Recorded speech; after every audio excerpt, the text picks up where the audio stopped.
Welcome to the Explore Words, Discover Worlds podcast, presented by Bradford Literature Festival. This episode explores a crucial chapter in Middle Eastern history as we delve into the British Mandate in Palestine, a period marked by the emergence of nationalist movements and uprising from both Arab and Jewish communities.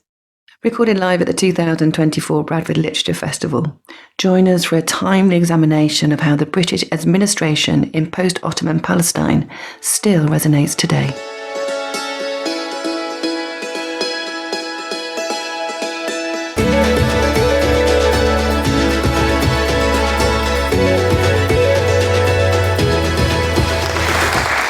Well, this then gains some traction. If you've seen the movie Lawrence of Arabia, you don't really see him, but you see his son, played by Obi-Wan Kenobi, Sir Alec Guinness, as Prince Faisal. But what happens, though, is this fermentation of an Arab consciousness that there is going to be something for them if they are successful. Sharif Hussein made the case for an Arab kingdom and for the British support as the quid pro quo.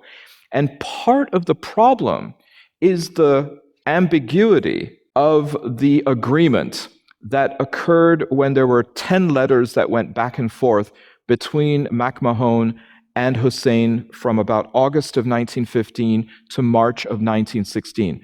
When those letters were finally concluded, what we find then is the British promised to support an Arab kingdom in that area. What the details were was still left as an open-ended question. 6 weeks later, the Sykes-Picot Agreement is made, which of course makes one think, did the Sykes-Picot Agreement just simply come about later? Or, as what most people would cynically agree, that this was something that the British and the French were already planning on how to carve up the Middle East, which so happened to be the same territory that included a lot of what was promised to Sharif Hussein. The following year, the Balfour Declaration then also addresses a part of the territory which ostensibly would have been, at least in Sharif Hussein's mind, part of that Arab kingdom. So you have multiple pledges, multiple promises, same piece of territory. And so then what happens then? If you've got all these all these promises, we've got to 1919, 1920, 1921, we're around this particular period. The revolt has happened. The Ottomans have been defeated. It's the end of the caliphate. British and French mandates are in place.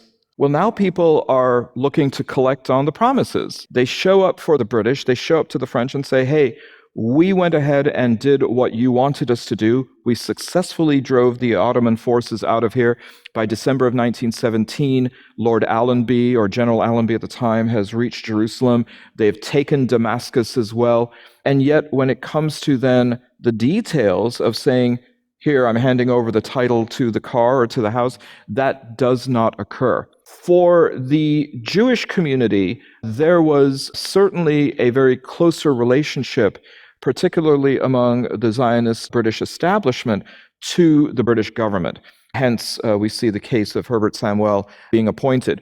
For the Arab community, there was not that same kind of a relationship. And mind you, in 1919, there was a suspicion among even leaders in the British Zionist community, as well as in the Arab community, that the British could not necessarily be trusted. Chaim Weizmann, who was one of the leaders of the British Zionist community from Manchester, had been a very important figure because he had produced, he was a chemist, a way to develop industrial caliber acetone to clean the munitions of the weapons. And as a result, there was quite a bit of gratitude and appreciation from the British government for him.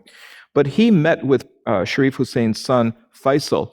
Both of them show up at the Paris Peace Conference, and they made a side agreement as to how the region should be governed, because they were dreadfully afraid that there was going to be a mandate. Unfortunately, that didn't come to pass.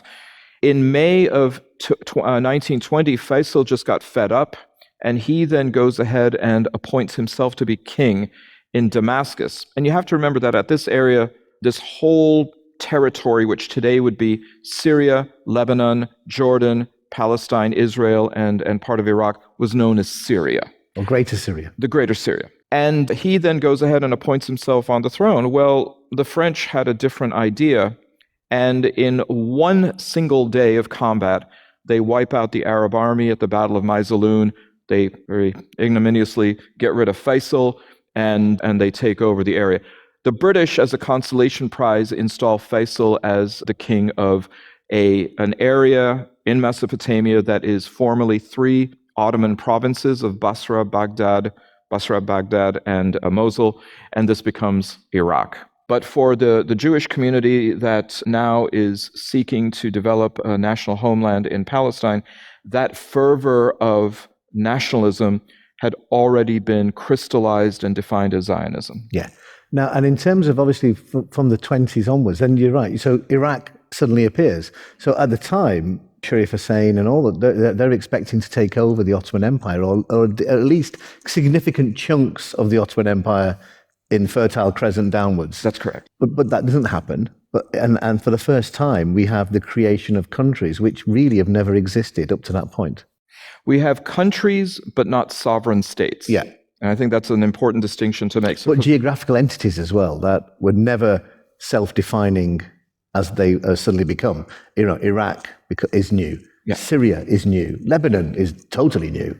This is a very important point, because as the title of our talk, what are the legacies?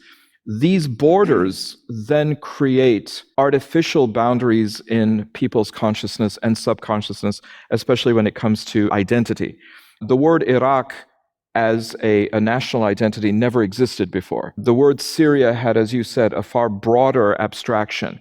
The word Jordan or Urdun didn't really exist either when it comes to a kind of a national identity. Even the first country is not even Jordan, it's Transjordan. It's Transjordan, which was part of the British Mandate of Palestine. That which is across the Jordan River from Palestine. So when we have the Jordan River and the area to the Mediterranean, interestingly enough, according to the Sykes-Picot Agreement, that wasn't even going to be assigned to anyone in 1916. It was going to be what was known in the legal language as an international condominium. That changes after 1919 when the British decide to absorb it in order to then be able to make good on the Balfour Declaration. Yeah. So these countries are created. Yeah. And as well, it's not just it's carved up, but there's a difference between what France does and a difference between what Britain does, isn't there, in terms of once they create these countries.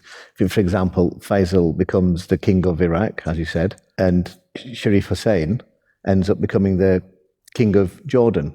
No, actually... Not Hussein, sorry, Abdullah, sorry. It's Abdullah. Abdullah becomes the king of... Hussein's two sons. Yeah, no, sorry, you're right, yeah. Abdullah becomes the king of Jordan, or Transjordan. And then Saudi Arabia comes. So you're in this state of this kind of like... to some people, it may look like chaos, but actually what's happening is the creation of the world we live in today is happening in this period in the mid-20s. I mean, it's as though you can almost think of drawing lines on a piece of paper, and then you are making up rules. It's almost like you're creating your own board game, except that the people who are making the board game are sitting in London and they're sitting in Paris, but the pieces that they're moving are in the Middle East itself. And if you look on the map of the Middle East, you will come across a certain confusion, because you will see borders that don't make intuitive sense. Usually borders are defined by natural boundaries like rivers or seas or mountain ranges or so. Or in the United States, you'll see these big, ugly rectangular states out west, and those are, of course, because of latitudinal and longitudinal lines. Or you'll see zigzag lines. But if you see the border between, for example, Iraq and Jordan, it is about a 10-degree slant, a perfectly straight line. And then you have other lines which are perfectly straight, 45 degrees. These do not exist in nature. And you find that these were designed and determined by cartographers sitting, again, in European capitals with no concern about how this was going to be disruptive on the ground, or, to be even more cynical, designed particularly to create that kind of chaos and confusion in the identity politics of people. It split not only communities in half, but it also split migration patterns that had been there for generations of nomadic peoples, and everything then is in motion.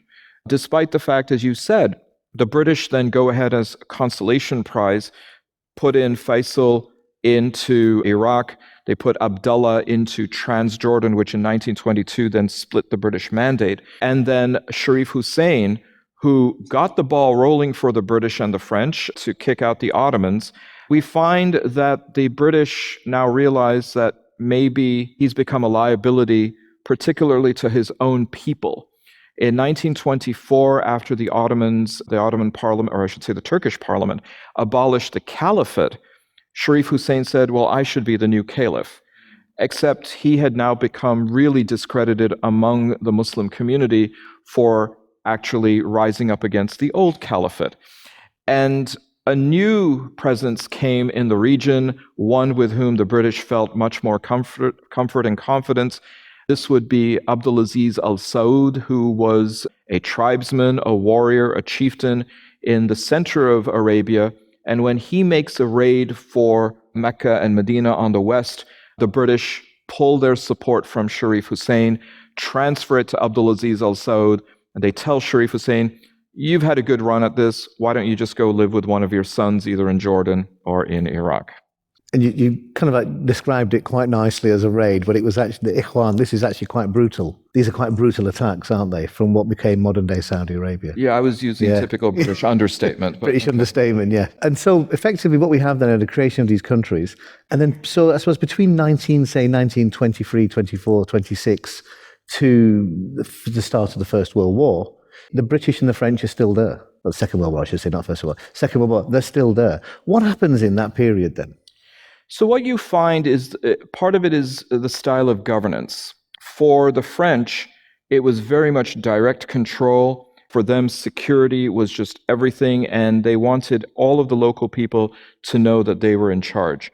The way that they had designed Syria and carved it up into regions is in the northwest, there was a region around Latakia. And this was a stronghold of a group, a sort of a minority of Muslims known as the Alawi Shia. So they're a minority within the Shia community, and the Shia are a minority writ large in the Muslim community. In the south, there are a much more frontier-based group known as the Druze, who are also Muslim. But the major urban areas are around Damascus and Aleppo. And these are the strongholds, majority-wise, of the Sunni community. But the way that the French ruled it was to purposefully create tensions among these various groups. And so they then had a justification to stay and, in fact, clamp down.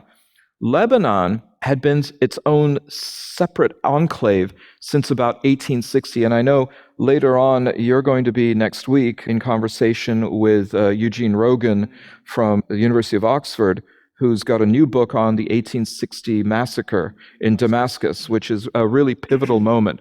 Because what it then allows the French to do is come in and demand from the Ottoman Empire that the Ottoman Empire carve out an area to protect the Christian community there. So this encroachment of sovereignty goes all the way back to 1816. And they say in The Godfather, the French gave the Ottomans an offer they couldn't refuse. So you have that going on over there. For the British, on the other hand, they are having to contend with a dilemma of their own creation. It's very important to remember that prior to all of this, Jewish, Christian, and Muslim communities lived really harmoniously in the area of Palestine and in Jordan. And in fact, you also had migration from outside the region that was authorized by the Ottomans. From 1882 was a watershed year in Russia because you had a major pogrom or persecution program against the Jewish community there. They were scapegoated for a lot of issues that concerned the monarchy. Abdul Hamid II, who was the Sultan Caliph at the time in the Ottoman Empire, authorized 35,000 Jews from Eastern Europe and Russia to migrate into Palestine. This was the first, what was known as an aliyah, or wave of migration. From 1904 to 1914, so right before World War I, he authorized another 40,000 to come there. These were Ashkenazi Jews, these were European Jews, but living in the region already were what were known as Mizrahi, or Syrian Jews. The Sephardic Jews, who came over as refugees from Spain, many having been rescued after 1492 by Sultan Bayezid II, who sent ships for them, they settled in Salonika, which today is Thessaloniki in Greece, in Istanbul, and in Izmir, port city on the Aegean. And in fact, at the turn of the 20th century, there were 227,000 Sephardic Jews who constituted 35% of the population of Salonika, 25% of the population of Istanbul, and 20% of the population of Izmir. But more importantly, they didn't migrate to Palestine. Even after Balfour and the establishment of the mandate, because Salonika, Istanbul, Izmir were urban areas, more sophisticated, they were already well settled over there, and because they didn't necessarily see eye to eye, and vice versa with the Ashkenazi they were Jewish Arabs. community. They were Arab. I mean, in the sense that actually the producer who works for me in Israel is a descendant of exactly that. Urfa, Aleppo, Turkey to Aleppo to Lebanon to Israel. Family of Arabs with Arab names and Arab looking things. So in that sense, I suppose that's why they didn't have very little connection. So obviously we've got all this stuff going on between the mandate and the Second World War. We've got all of this, the British trying to find a way of dealing with a situation that's of creation of their own, you may argue. But of course, as you really rightly point out, which lots of people gloss over, it's the Ottomans who first start to allow Zionism into the Middle East, into Palestine, in that area. But of course, once the Second World War starts, then the situation is very different, because obviously France and Britain are in war, but France is also occupied. So that has huge impact on the regions and the countries that they're controlling or have this mandate relationship with. Well, in 1936 in France, you had the election of a socialist, Léon Blum. And Blum's political party had a completely different perspective when it came to the mandates, and in fact was looking to pull the French out and was preparing for that. Unfortunately, Blum's tenure was short-lived. He was only there for 3 years, and in 1939, when he was voted out, the status quo ante went back in. But when World War II began, you also had, of course, the occupation of France by the Nazis, the establishment of the Vichy regime. And the Vichy regime then doubles down in Syria, Lebanon, because it's now opened up a new front for the Germans against the British interests that are there. So now the British are very worried about what's going to be the future of their mandate over there. And it's an interesting place. Obviously, if you go to, there's a place called, there's lots of things which don't work, right? Lebanon in itself is a complete basket case in that sense. You're creating a country which is just too small for the diversity of people living in it. But of course, even when you go to Hatay, which is an Arab city in Turkey, because it was a French protectorate, not part of Syria or Lebanon. It's a French protectorate. And so the Second World War starts and Turkey say, yeah, we'll have that bit, thank you very much. And they send their army in. And to this day, if you go to Hatay, like I have done, you're in Turkey, but you're actually speaking Arabic because they're all Arabs. What happens then during the Second World War and take us after that? Because this is the end, really, of the mandate. That's right. So what ends up happening is there is, for some, a sense of loyalism to fight with the British and the British mandate of Palestine, thinking that, of course, Germany would be much worse, if not out of a sense of more brutality or suppression, but having to get used to a new system. And it's interesting how people will sometimes reinforce the system in which they're in because they're more scared and fearful of the unpredictability of something that's unknown as opposed to the known.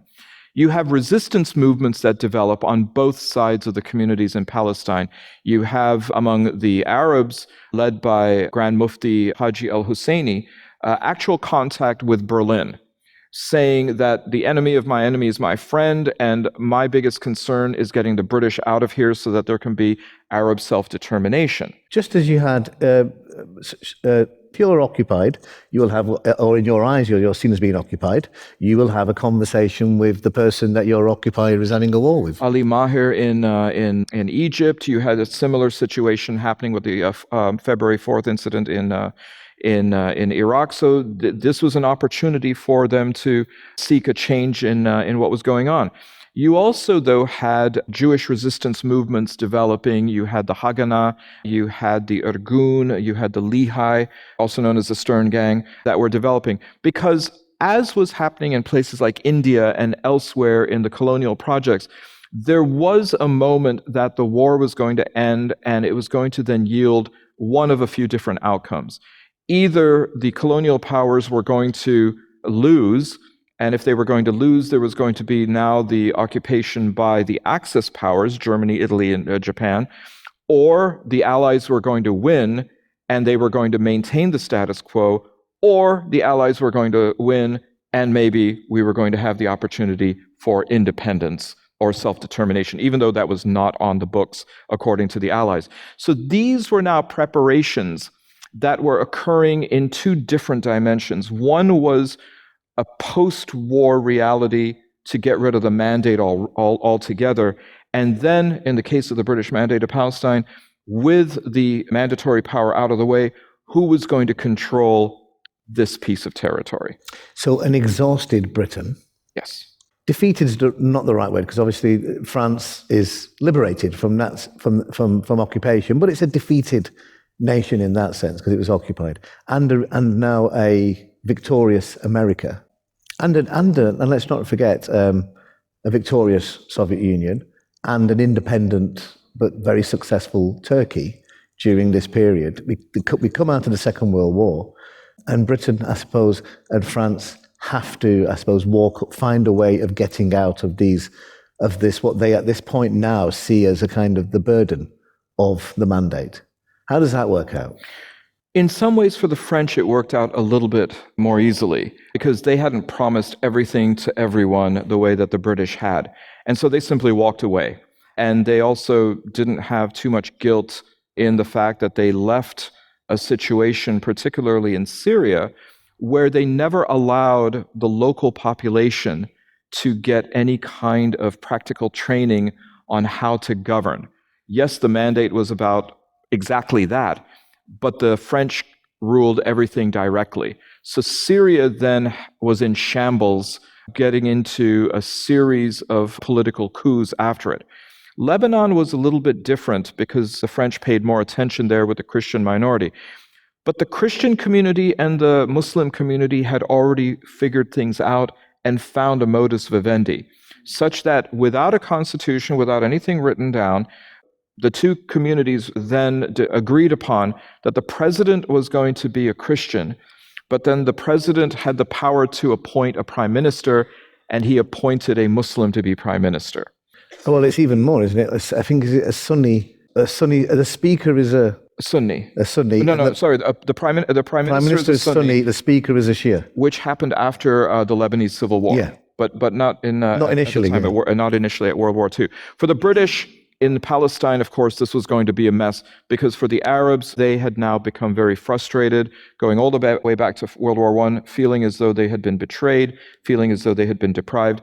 And you have, of course, because of the Holocaust now, an added level of trauma and an insistence on making good on the Balfour Declaration promise and establishing a homeland. Remember, Balfour never said anything about a sovereign, independent Jewish state, and the Hussein MacMahon correspondence never said anything about a sovereign, independent Arab kingdom either. So but as we get towards the late 40s and into the 50s, we have the creation of the modern countries that we now consider to be the Middle East, out of the Mandate period and the Ottoman Empire. And I suppose it's fair to say, I once wrote a commentary on this, which in a documentary series, which was, it's a gallery of failed states, rogue gallery of failed states. Not all of them, but a lot of them, Syria, Lebanon, Iraq, Palestine, you could go on. In terms of what happened, because of the mandate, do you think it's fair to say that the mandate is the reason why we have the kind of like the lack of democracy in any of these countries? Because whether it's the Ba'ath Party in Syria and in Iraq, or if it's kings in Jordan and Saudi Arabia, and if it's whoever is in control of Egypt, the army, obviously. But we've never really seen any kind of democracy in any of those countries. And is that really the mandate's fault, or ultimately is it because these countries are really new? I think it's one of the reasons. First of all, I would probably not say that they're failed states. I would say that they were set up for failure states. I think that would probably be a bit more accurate. Be more fair, I suppose, yeah. The mandates end not just coinciding with the end of World War II, but with the beginning of the Cold War. And I think that for that reason, it would be unfair to put all the blame on the mandate. Circumstances as they then develop necessitated for big powers to not have the volatility and the uncertainty and the unpredictability of democracy kicking in. With the strategic value of oil, with the strategic value of the Suez Canal, it was going to be too much of a risk. Look at what happened in 1953 in Iran with the ouster of Mossadegh. He comes in 1951, he nationalizes the oil industry, upset Churchill to no end, in large part not only because it was now going to cut Britain off from an oil revenue, but also could it then serve as a domino effect as well. So that then leads the CIA and the MI6 to overthrow Mossadegh and restore the Shah to full despotism, if you will. 56, Nasser nationalizes the Suez Canal, and you see then that the British and the French urge or encourage by sending false information and intelligence that Nasser was going to then attack Israel, have Israel invade, cross the Sinai, retake the Suez Canal, and the French and the British said, "We have your back." Eisenhower in the United States said, "No, you won't." And this not only then is the end of that campaign, in many ways it's the end of the British Empire. It's the end of it, exactly, yeah. So if we fast forward to, as I think we need to obviously ask some questions as well, if we fast forward to where we are now, so if you look at the countries in the mandate, we have a civil war has happened in some form or other, or war has happened in Iraq, in Syria, in Lebanon. We have the chaos that is in Israel and the occupied Palestinian territories. We have Saudi Arabia, which has had people have had issues with some of the kind of politics of Saudi Arabia in the past and today. We have a resurgent, Turkey and Erdogan and all these things going on there. And I mean, would you say that actually these countries are in a good space now? And what would you, what would you expect them to? What would, if you had a little crystal ball, where would you see them be in the next few years? Oh my goodness! So I'm going to go ahead, if you don't mind. I'm going to keep Saudi Arabia out of this because it was never occupied. It never really occupied at all, but yeah. And I'm going to keep Turkey out of it because Turkey, after World War I, made the decision to stay neutral during World War II. So it, apart from like some of the things that were happening in Syria more recently, has been doing its own thing. But if you look at that old area that you very aptly reminded me was called Greater Syria, if you take a look at just those countries, Lebanon, civil war, Syria, chaos, Israel, Palestine, certainly. Jordan doesn't have the luxury to even shift in its chair because it's in such a precarious position. And then, of course, you see what happened with Iraq. I would say that it may be more helpful to go back to looking at that whole area without the lines and the sovereignties that now exist, and to think of this whole area having a series of civil wars. It's just one big area. So not thinking of the country of, or the nation state of Israel, the nation state of Jordan, the nation state of Lebanon, and all of these things, sort of post-United Nations entities. And if you look at it that way, then it makes perfect sense that the mandate was really a terrible thing because of what it has wrought. Which also then makes us wonder that if you're asking about the crystal ball, how much these countries are going to have to accept the status quo. These countries still use flags that Lord Sykes, who was part of the Sykes-Picot Agreement, designed for them. And yet they can't really break free of that and think that there's something different that they can do. Now that the Cold War is over, we have to wonder what's the next geopolitics that's going to affect this. And with the rise of the rest, we already see that happening. China with substantial investment in the area. Russia, for the first time in modern Middle Eastern history, physically present in Syria with air force and naval bases. Well, the naval base is interesting Yeah. because they finally have that access to the warm water. Ironic, isn't it? So the whole war in Syria, which the public never really talk about, is give the Russians a 100-year lease on that base, and that's what's happened now. And then suddenly everyone's happy again. Yeah. So I would say that as we're looking forward, it's probably going to be interesting to see what's going to be Western attitudes toward the Middle East. Is it going to withdraw from some of the penetration that it had before? Will these other powers come in, like Russia, like China, like India? India actually owning the port at Haifa with a substantial investment in Israel. With that, though, we have to wonder that for the next 100 years, is the great game not ending, but simply taking on a new version? A new version, yeah. Well, I think we could go on and on talking about this for a long time, to be honest with you, but if we can put the lights on, I think, because otherwise we're not going to be able to see anybody's hands. We've got about 10 minutes or so for any kind of questions.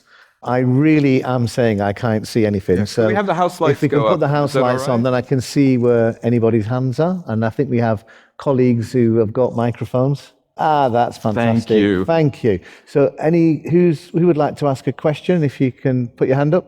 Oh, and it's wonderful to see you. Yeah. We thought we were talking to ourselves for the last 50 minutes. Any questions? Anybody? Oh, there you go. How much do you think the games that the British played to produce this mandate and keep an iron hold in this region was to actually protect their crown in the jewel, which was India, and with Russia and other powers not trying to encroach upon it? Do you think that was the real reason that they wanted a stranglehold on this region?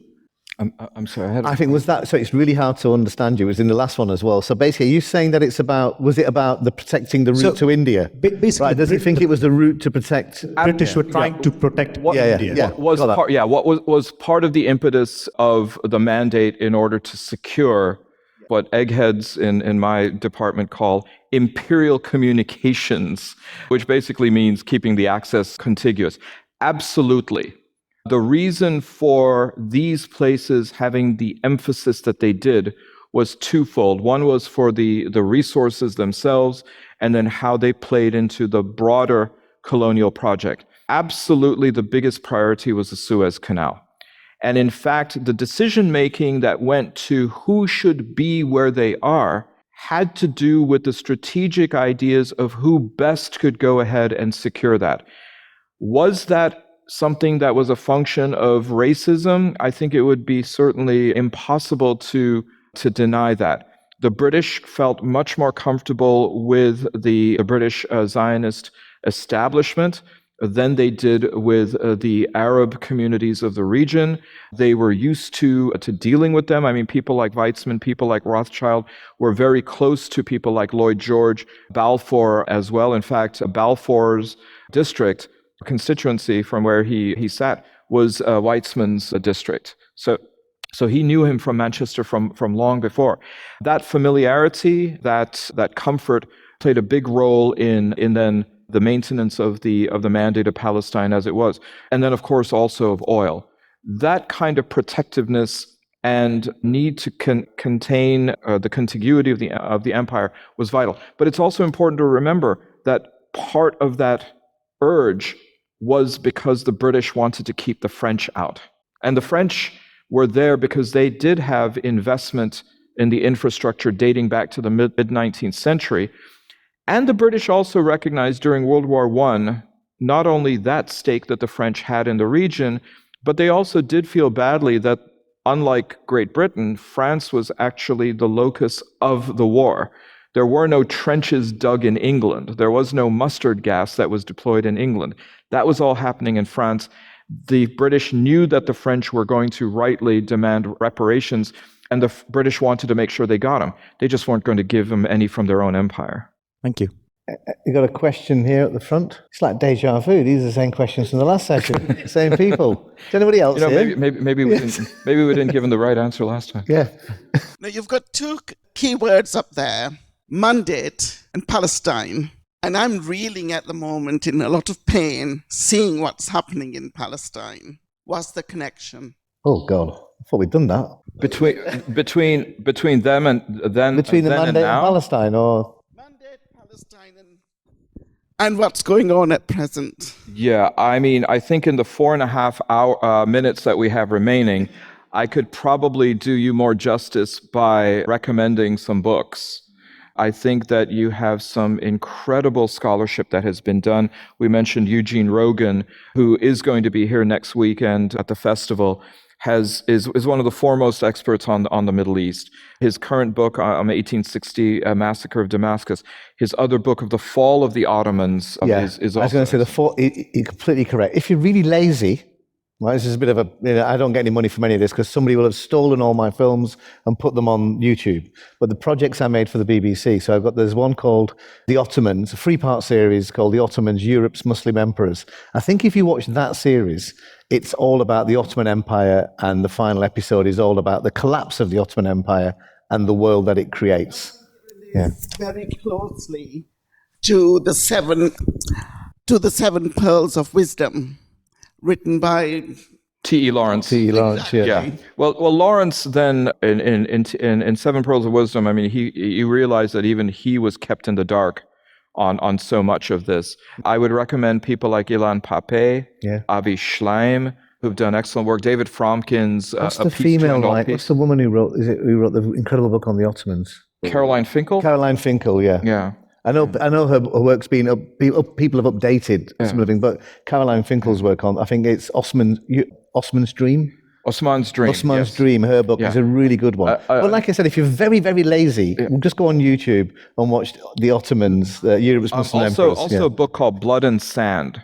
The name of the author escapes me right now. But what he shows, I mean, I think it's very easy to put this completely on sinister intent. But what you find in many of these situations is that paranoia almost takes on a momentum of its own when it comes to how history then develops. So we've got time for another question. We got a question, one lady person over here. there. Hello. What was the British financial and political gain from propelling Zionism? Oh, what was the British financial situation? So there's a couple of things I think that we can go ahead and verify. One is that the British war effort was being underwritten by the Rothschild banking family and institutions of the sort. And so that created proximity of interaction.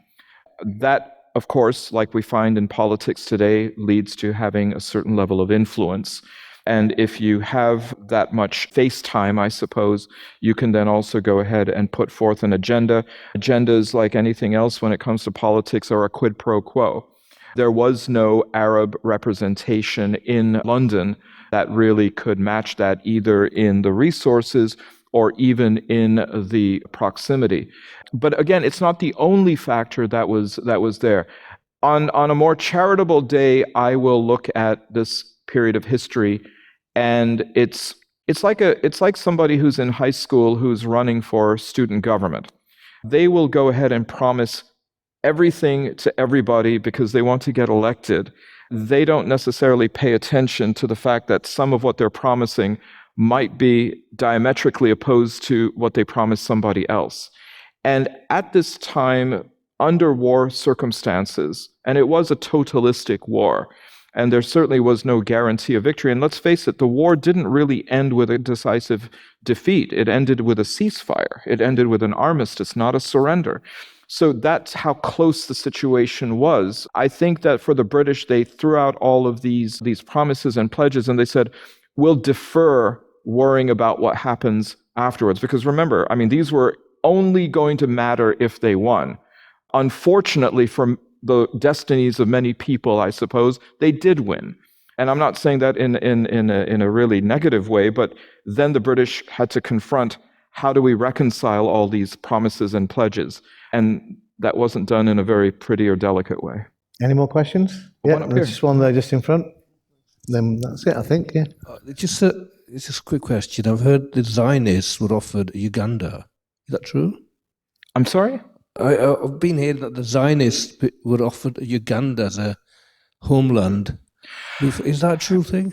So, I mean, this is a kind of a side thing. In 1897, there was the World Zionist Congress in Basel, Switzerland, where the idea of linking Zionism, which had been an aspirational movement, which then turned into a European nationalist movement, gained greater currency of saying it should be in Palestine because that's the only area by which there's some kind of ancestral connection. Other ideas that were being thrown around included South America, yeah. East Africa, and all. But the idea of then trying to court the Jewish community behind this idea was not going to have the same success. We have to remember that even the project of Zionism into the 1920s and 30s, after the establishment of the mandate, was not something that was a majority opinion even within the Jewish community or the Jewish diaspora. So it's less about being offered and more about one of the countries under consideration for settlement, as opposed to being offered a country and saying that's yours. Yeah. After World War II, was it even thought of? Sorry, you can't hear you. After World War II, was Germany? Was a part of Germany ever considered? No. No. Never heard anything. about Germany was never considered Never part of an the option. calculus. They caused the But the honest thing to say is actually, without going down a rabbit hole, by the time you get to the end of the Second World War, it's too late. We're talking about significant numbers. You're talking about cities, communities existing in what is now what becomes the modern day state of Israel. It's not a case of like what can happen afterwards. Yeah. It's too late. It's already happened. I mean, if you think of Tel Aviv, all these places exist. One or two generations in. Yeah. I mean, people have been coming from the 1880s. Yeah. And in large numbers in the 1920s and 30s. Communities have been built, businesses have been built, an embryonic state in apparatus exists, a military wings exist. It's not about could it be in Germany. It's not of interest by then because a state was already in existence. Yeah. Already momentum there then. The momentum was there. Sorry, I can't hear you. I'm sorry, actually. I can't hear you, but what I should say is we should finish now anyway. Yeah, we do have to clear. So can I just say a show of hand appreciation for Said? Yeah. Thank you.